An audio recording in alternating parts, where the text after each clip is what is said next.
주님께서 여러분과 함께 루카가 전한 거룩한 복음입니다.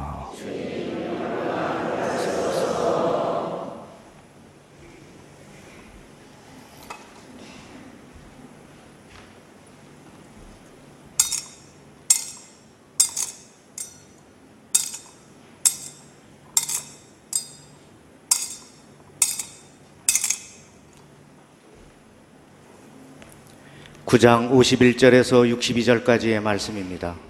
하늘에 올라가실 때가 찾아 예수님께서는 예루살렘으로 가시려고 마음을 굳히셨다. 그래서 당신의 앞서 심부름꾼들을 보내셨다. 그들은 예수님을 모실 준비를 하려고 길을 떠나 사마리아인들의 한 마을로 들어갔다. 그러나 사마리아인들은 예수님을 맞아들이지 않았다. 그분께서 예루살렘으로 가시는 길이었기 때문이었다.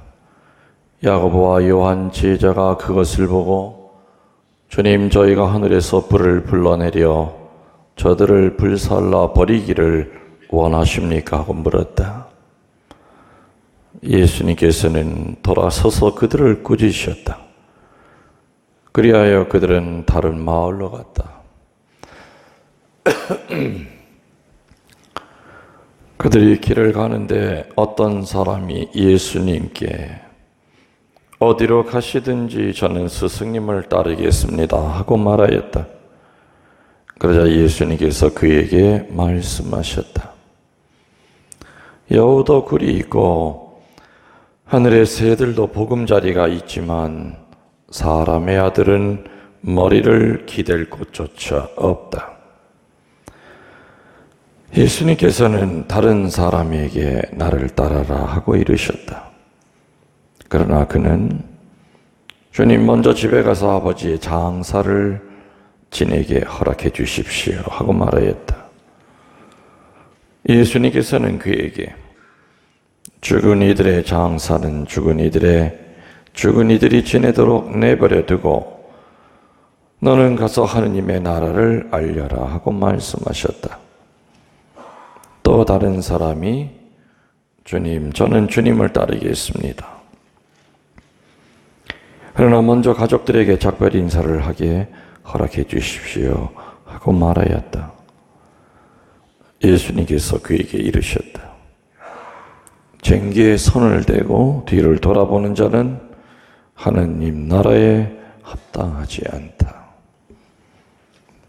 주님의 말씀입니다. 모두 앉아주십시오.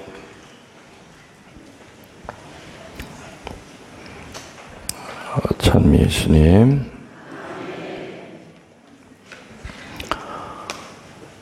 오늘 복음에 예수님을 따르려고 하는 세 사람의 이야기가 나옵니다. 또 그 따르려고 하는 사람이 결국에는 우리 자신들이겠지요. 첫 번째 사람은 예수님이 가시는 곳이면 다 따라가겠습니다 이렇게 얘기합니다. 그리고 세 번째 사람도 본인이 따라가겠다고 합니다. 그런데 두 번째 사람만 예수님이 나를 따라오너라. 첫 번째 사람이 주님 가시는 곳이면 다 따라가겠습니다. 이름은 나오질 않습니다. 세 사람들의 이름은. 그러니까 예수님이 뭐라 그러세요? 여우도 굴이 있고 새도 보금자리가 있지만 사람의 아들은 머리 뜰 것조차 없다. 한마디로 이 첫 번째 따르는 사람에게는 어떤 말씀을 하시냐? 나 따르려면 희생을 각오해야 된다. 뭘 각오해야 된다고 그랬습니까? 희생을 각오해야 된다. 우리 천주교 신자들이 하느님 앞에 봉헌하는 4대 희생이 있습니다. 첫 번째는 기도의 희생입니다. 두 번째는 절제의 희생입니다. 세 번째는 육신의 희생입니다. 네 번째는 물질의 희생. 우리 천주교 신자들이 예수님을 따르려 할 때 반드시 희생해야 될 것, 다름 아니라 최소한 적어도 이 네 가지는 희생을 해야만 예수님을 따라 나설 수 있다는 얘기죠. 기도의 희생, 절제의 희생, 육신의 희생, 물질의 희생. 짐승들에게는 안식을 누릴 굴과 보금자리가 마련되어 있지만 예수님 당신과 그리고 그 당신을 따르는 제자들은 안식처, 휴식처를 누릴 수 없을 만큼 희생의 길을 걸어가야 된다는 그 이야기를 그 첫 번째 사람에게 하십니다. 예수님의 인생은, 우리들이 쉽게 아는 예수님의 팔자는 세속적인 눈으로 보면은 참 고단하고 피곤한 삶이었습니다. 그러한 예수님을 우리는 따르겠다고 세례를 받았습니다. 그리고 어떻게 해서든지 예수님과의 그 끈을 놓지 않으려고 길을 쓰고 살아갑니다. 왜 우리들이 예수님을 따라가야 되는데 따를 때 희생을 해야 되느냐? 답은 아주 간단합니다. 억지로 끌려온 것이 아니기 때문이지요. 여러분들 중에 예수님에게 속아서 사기당해서 이 자리에 와 계신 분이 계십니까? 예수님의 12 제자 역시 강제로 끌려다니면서 3년 동안 종살이처럼 노예처럼 임금 한 푼도 안 받고 그렇게 쫓아다닌 사람은 없습니다. 우리도 또 12 제자들도 예수님의 그 진실에 매혹당했고 그분이 제시하는 영원한 세상에 매혹을 당했기 때문에 이 자리에 있는 겁니다. 사제도 마찬가지겠죠. 진실되게 살고 영원한 세상에 들어가기 위해서는 분명히 노력과 희생이 요구된다는 그런 얘기일 겁니다. 세상의 것을 얻기 위해서도 희생을 치르는데 영원한 삶을 얻기 위하여 당연히 많은 희생이 필요합니다. 그런데도 불구하고 세상 것 얻기 위해서는 오만 머리를 다 짜내고 살지만 영원한 세상에 가기 위하여 여러분이 투자하시는 기도의 희생, 절제의 희생, 육신의 희생, 물질의 희생이 여러분 삶 가운데 몇 프로나 되겠습니까? 희생은 쥐것만큼도 안 하고 은총은 하늘보다 더 큰 걸 받으려고 합니다. 그래서 예수님을 따르려고 하는, 주님 가시는 곳이면 어디든지 따라가겠습니다 라고 했더니 이 첫 번째 따르는 자에게 하신 첫 번째 얘기는 희생을 각오해야 된다.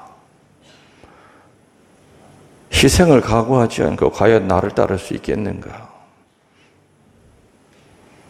이 세 사람은 바로 우리 자신이라고 그랬습니다. 내가 이 세상 것 얻는 데 투자하는 모든 노력의 10분의 1만이라도 하느님 나라, 영원한 나라를 위해서 예수님을 따라가는데 써야 될 겁니다.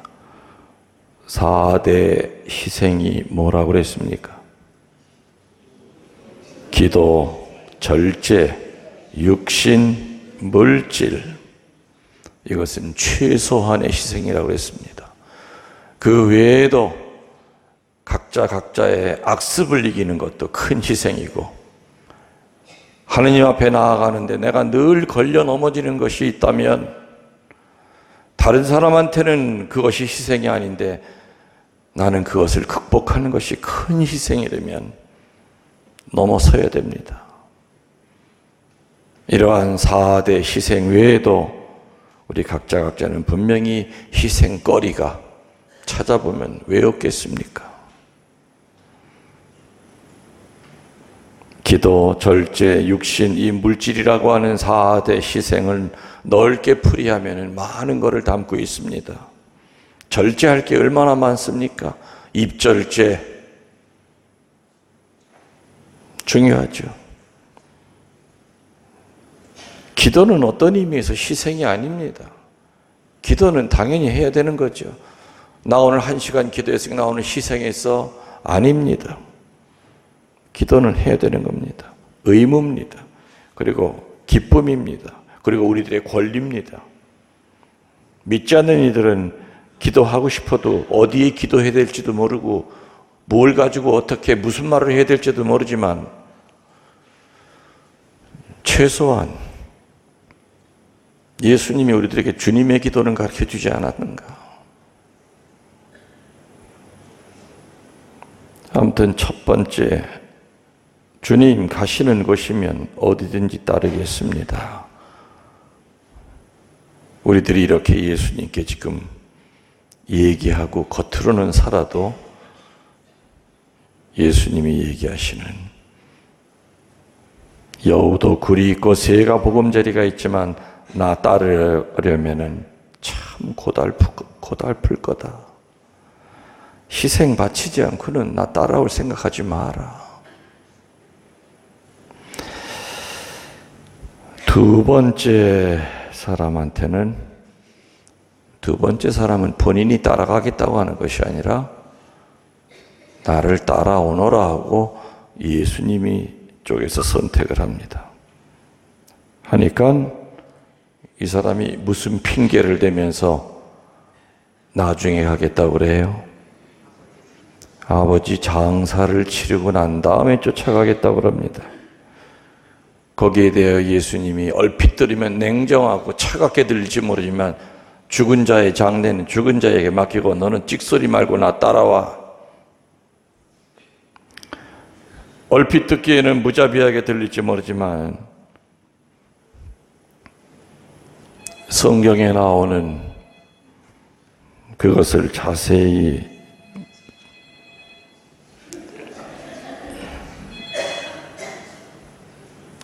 묵상을 하면은, 그리고 원문을 읽어보면은 그 사람의 부친은 죽지도 않았습니다. 그리고 죽어가고 있는 것도 아닌 걸로 원문에는 나옵니다.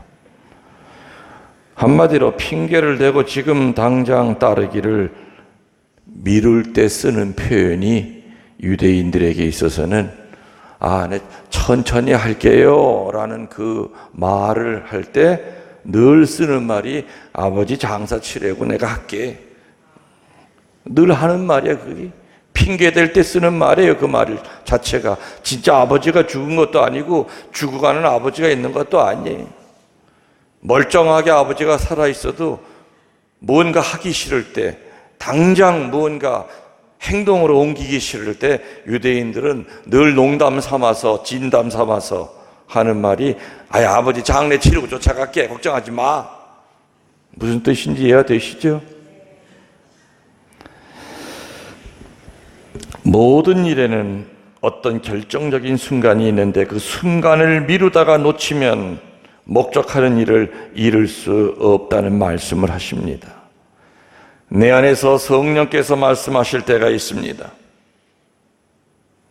성령께서 얘기하시면서 들어라 할 때 있으면 들어야 됩니다. 그리고 행해라 해야 할 때는 행해야 됩니다. 심리학자들이 얘기하기를 무언가 기분이 좋을 때 즉시 행동하지 않으면 행동을 일으키기가 점점점 더 어려워진다고 얘기합니다. 무언가 영적으로 거룩한 충동이 있을 때 그때 바로 즉시 계산하지 말고 바로 행하려는 겁니다. 누군가에게 자선을 베풀고 싶을 땐 어떻게 하려는 겁니까? 바로 즉시 베풀려는 얘기입니다. 누군가에게 화해를 청하고 싶을 때는 미루지 말고 화해를 청하라는 얘기입니다. 누군가에게 용서를 받고 싶을 때는 미루지 말고 용서를 청하라는 겁니다. 누군가에게 도움을 받고 싶을 때는 솔직하게 도움을 즉시 청하라는 겁니다. 누군가에게 사랑한다고 말하고 싶을 때는 미루지 말고 말하라는 겁니다. 지금 즉시 기도하고 싶은 마음이 있을 때는 그 자리가 차 속이든 길을 걸어가는 거든 집에 앉아있든 텔레비를 볼 때든 즉시 기도하라는 얘기입니다. 그 거룩한 순간을 놓쳐버리면은 다시 그러한 거룩한 순간으로 돌아오기가 쉽지 않다고 하는 걸 우리들은 삶의 체험을 통해서 느낍니다. 하느님에게 무엇인가 감사하고 싶을 때는 생각만이 아니라 어떤 방법으로든지 표현하라는 겁니다. 미루면 미룰수록 손해본다는 겁니다. 그래서 예수님을 따르려는 자에게 하신 두 번째 말씀은 핑계대지 말고 성령이 너에게 무언가 말을 하실 때나 행동을 하기를 원할 때는 즉시 바로 시작하려는 겁니다.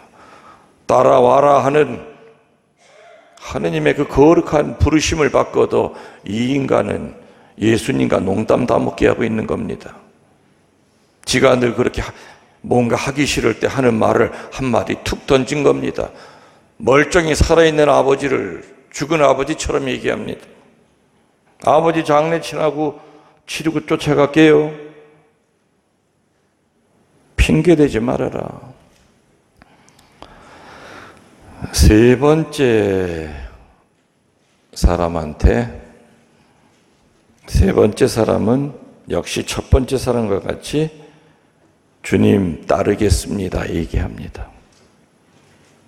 그런데요, 따르긴 따르는데 집안에 일이 있어. 그것 좀 다 정리하고 난 다음에 그리고 따를게요. 이렇게 나오죠? 그거에 대해 예수님은 어떤 말로 입을 딱 막아버립니까? 쟁기를 쥐고 뒤를 돌아보는 자는 밭을 옳게 갈 수 있어요, 없어요? 앞에 쟁기가 이렇게 자꾸 있어요. 근데 자꾸 뒤를 봐. 쟁기만 있으니까 그 앞에 소도 있죠? 앞을 똑바로 보고 이래야 서가 이러면 이래 하고서는 이걸 쟁기질을 잘해야만 밭고랑이 똑바로 파지는데 이건 자꾸 있으면 자꾸 딴 데만 쳐다보는 거예요.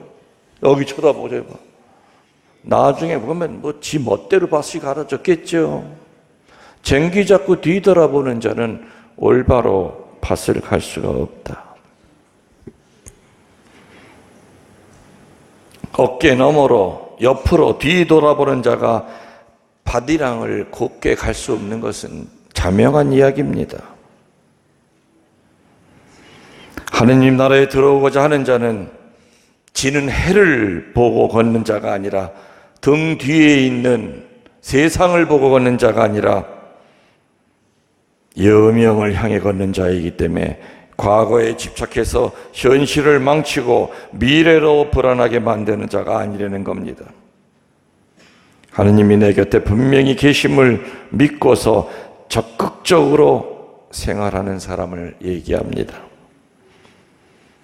하느님을 향하여 영혼의 밭고랑을 정확하게 갈기 위해서는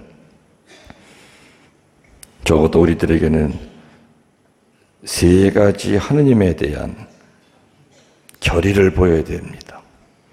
따라하십시오. 오직 예수님께 대한 사랑, 오직 예수님께 대한 순명, 오직 예수님께 대한 충성. 앞에 오직 예수님께 대한 사랑, 순명, 충성. 오직이라는 말이 왜 붙었을까요? 오직은 순도를 나타냅니다. 여러분의 손에 끼고 있는 묵주반지가 14K냐, 18K냐, 24K냐 순금이듯이 순도 100%를 지향하는 예수님에 대한 사랑이 있어야 되고, 순도 100%를 지향하는 예수님께 대한 순명으로 불타고 있어야 되고, 순도 100%를 지향하는 예수님에 대한 충성이 있어야 됩니다. 왜냐? 설령 100%에 이르지 못한다 하더라도 목표만큼은 순도 100%짜리, 금으로 따지면 24K 순금 사랑, 순명, 충성이 되어야 됩니다. 어떤 이들은 80%의 순명을 하다가 20%의 그 불순물 때문에 이제껏 했던 그 80%의 순명이 한순간에 무너집니다. 근데 애초부터 아예 목표 자체를 나는 적당히 예수님을 사랑할 거고, 나는 기분 내키면 충성할 거고, 내 마음에 들면 하느님께 순명할 거야. 그런 자가 어찌 똑바로 영혼의 밭고랑을 제대로 갈 수 있겠는가? 사방을 다 둘러보면서 어찌 밭농사를 제대로 할 수 있겠습니까? 내 영혼의 농사를 어찌 지을 수 있겠습니까? 요약하겠습니다. 오늘 예수님은 당신을 따르는 자들,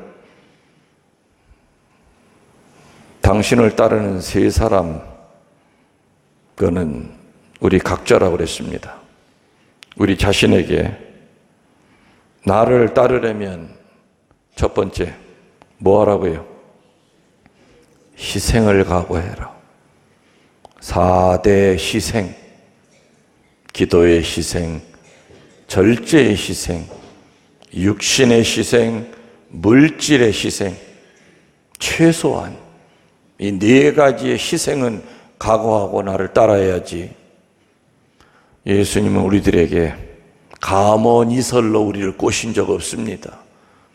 나만 따르면 불행 끝, 행복 시작. 감기 한번 내가 안 걸리게 해주겠다. 길을 가다 자빠져도 금가락지 위에만 자빠지게 하겠다. 그렇게 감언이설로 우리를 꼬신 적이 없습니다. 나 따르려면 네 십자가 네가 지고 따라라. 그리고 내 왕국은 이 지상이 아니라 바로 죽어서 영원한 세상에서 내가 수천 배로 갚아줄 것이다. 예수님을 따르려고 하는 사람에게 하시는 두 번째 충고는 뭡니까? 자꾸 핑계대지 말고 하느님이 너에게 원하신 것 순명하고 성령이 원하실 때는 즉시 행하라. 자꾸 핑계대지 마라. 하느님에게 감사 예물 드리고 싶을 때는 바로 즉시 드려라. 그 순간 지나면 다시 돈 아까운 거예요. 누군가를 도와주고 싶을 때는 바로 즉시 도와주라. 하느님을 따르는 자에게 하신 세 번째 충고는 뭡니까? 과거에 살아서 교만해지지 말아라. 쟁기를 잡고 뒤라고 하는 것은 과거입니다. 앞은 미래입니다. 예수님이 이끄시는 그 앞을 보고 살아야지. 뒤를 바라보는 사람은 두 종류로 나누어요. 교만해질 수도 있고, 나는 과거에 이랬는데, 또 반대가 될 수 있어. 아주 비참해질 수가 있어. 과거에 그 고통스러웠던 것만 자꾸 떠오르고 자꾸 비참한 생각이 들어. 그래서 과거에 사는 사람들, 자꾸 뒤돌아보는 사람들은 교만해질 수 있거나 비참해질 수 있어요. 그리 하지 말고 하느님이 이끄시는 대로 오로지 앞만 쳐다보고 과거는 하느님의 자비에 맡기고 미래도 하느님이 알아서 야훼 일에 선한 쪽으로 우리를 인도하실 거라는 걸 믿고 현재의 삶이 매 순간순간마다 내 마지막 순간이라는 마음으로 사는 자가 바로 예수님을 따르는 자입니다. 그래서 세 단어로 줄이면 주님을 따르는 자들은 주님이 오늘 직접 얘기하시기를 나 따르려면 희생해야 된다. 두 번째 뭐예요? 순명해야 된다. 핑계대지 말아라. 희생, 순명. 세 번째 충성해야 된다. 뒤돌아보지 말아라. 오늘 복음에 등장하는 이분들은 그 후에 예수님을 따라갔는지 안 따라갔는지에 대해서는 이름이 안 나오기 때문에 모르지만 셋 중에 따라간 사람도 있을 거고 끝까지 아버지 장사 지낸다고 핑계대면서 갔다가 안 온 사람도 있을 거고 우리는 어쩌면 이 세 종류의 이 사람들의 모습이 뒤죽박죽이 돼서 살아갈 때가 있습니다. 오늘 예수님은 다시 한번 나 따르기 위해서는 가장 중요한 거 세 가지를 얘기하십니다. 과연 내가 예수님이 얘기하시는 거기에 합당하게 살아가고 있는지 뒤돌아봅시다. 아멘. 모두 일어나시어 우리들의 신앙을 고백하시기